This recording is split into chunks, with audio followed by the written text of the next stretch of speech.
এনসিপির মুখপাত্র হাসনাত আব্দুল্লাহকে হুমকি ও ষড়যন্ত্রের প্রতিবাদে কুমিল্লার দেবিদ্বারে বিক্ষোভ মিছিল করেছে জুলাই অভ্যুত্থানের আহত শহীদ পরিবার ও ছাত্র জনতা। মঙ্গলবার 20 মে বিকেলে দেবিদ্বার রেয়াজউদ্দিন পাইলট মডেল উচ্চ বিদ্যালয় প্রাঙ্গণ থেকে মিছিলটি বের হয়ে প্রধান সড়ক প্রদক্ষিণ করে নিউ মার্কেট এলাকায় এসে শেষ হয়।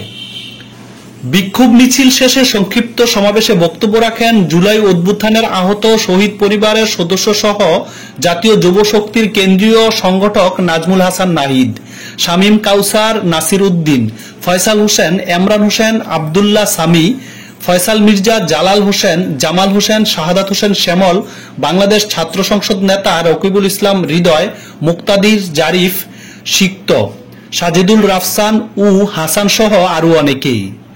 বক্তারা বলেন, আমরা এই জুলাই অভ্যুত্থানে নিজ সন্তান, ভাই বোন, আত্মীয় স্বজন হারিয়েছি। আমরা এখন তাদের জন্য অপেক্ষা করি। আমাদের এই কষ্ট যন্ত্রণা কেউ বুঝবে না। জুলাই গণ অভ্যুত্থানে যারা শহীদ হয়েছেন তাদের সুষ্ঠু বিচার না হওয়া পর্যন্ত কোনো নির্বাচন এদেশে হবে না। বৈষম্য বিরোধী ছাত্র জনতার তীব্র আন্দোলনের মুখে আওয়ামী লীগ সরকার পালাতে বাধ্য হয়েছে।